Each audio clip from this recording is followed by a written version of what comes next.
They see my disability, I see my ability. They call me disabled, I call myself differently abled. There are some incidents that happen in your life. Those incidents break you, deform you, but they mold you into the best version of you. And the same thing happened to me. I was 18 years old when I got married. My father wanted me to get married. And all I said was, if that makes you happy, I'll say yes. And of course, it was never a happy marriage. Just about after 2 years of getting married, I met a car accident. Somehow my husband fell asleep and the car fell in the ditch. He managed to jump out, saved himself. I'm happy for him. But I stayed inside the car and I sustained a lot of injuries. The list is a bit long, don't get scared. The wrist was fractured. Shoulder bone and collarbone were fractured. My whole rib cage got fractured. And because of the rib cage injury, lungs and liver were badly injured. I couldn't breathe. I lost urinary bowel control. That's why I have to wear the bag wherever I go. 3 vertebrae of my backbone were completely crushed. And I got paralyzed for the rest of my life. I finally ended up in a hospital where I stayed for 2.5 months. I underwent multiple surgeries. One day, doctor came to me and he said, well, I heard that you wanted to be an artist, but you ended up being a housewife. I have a bad news for you. You won't be able to paint again because your wrist and your arm are so deformed, you won't be able to hold a pen again. Next day, doctor came to me and said, your spine injury is so bad, you won't be able to walk again. Because of your spine injury and the fixation that you have in your back, you won't be able to give birth to a child again. That day, I was devastated. I asked my mother, why me? And that is where I started to question my existence. Why am I even alive? And that is where I realized that the words have the power to heal the soul. My mother said to me, this too shall pass. God has a greater plan for you. I don't know what it is, but He surely has. And in all that distress and grief, somehow or the other, those words were so magical that they kept me going. One day I asked my brothers, I know I have a deformed hand, but I'm tired of looking at these white walls in the hospital and wearing these white scrubs. I'm getting tired of this. I want to add more colors to my life. I want to do something. Bring me some colors, bring me some small canvas. I want to paint.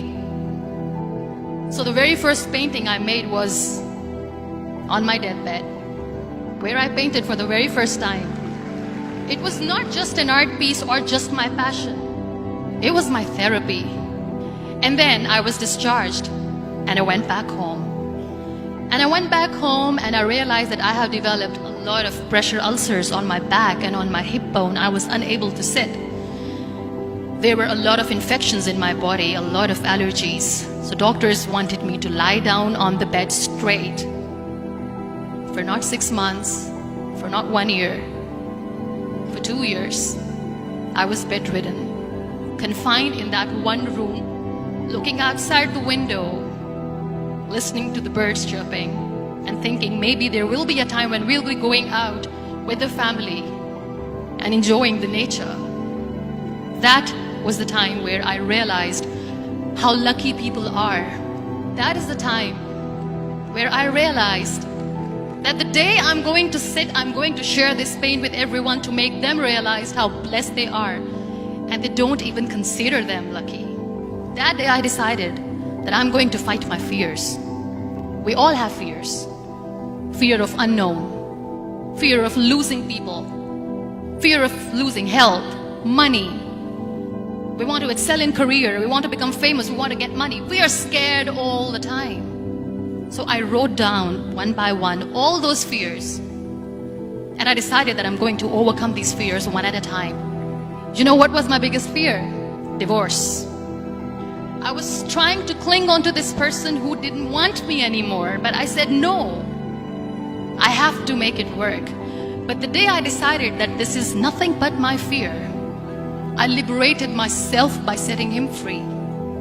And I made myself emotionally so strong that the day I got the news that he's getting married, I sent him a text that I'm so happy for you and I wish you all the best. And he knows that I pray for him today.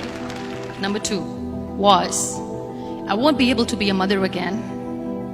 And that was quite devastating for me.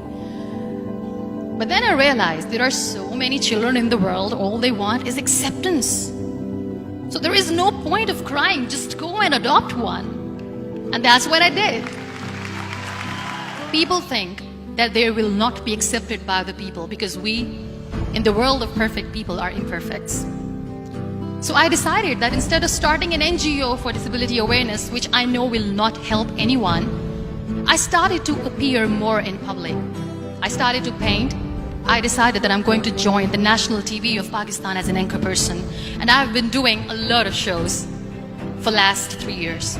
I became the National Goodwill Ambassador for UN Women Pakistan, and now I speak for the rights of women, children. We talk about inclusion, diversity, gender equality, which is a must. Every time I go in public, I always smile. It's always a big toothy smile on my face, and people ask me, don't you get tired of smiling all the time? What's the secret? I always say one thing, that I have stopped worrying about the things that I have lost, the people that I have lost. Things and people who were meant to be with me are with me. And sometimes, somebody's absence makes you a better person. Cherish their absence. It's always a blessing in disguise. Live your life fully. Accept yourself the way you are. Be kind to yourself. Be kind to yourself. I'll repeat, be kind to yourself, and only then you can be kind to others. Love yourself and spread that love. Life will be hard. There will be turmoils, there will be trials, but that will only make you stronger. So when you accept yourself the way you are, the world recognizes you. It all starts from within.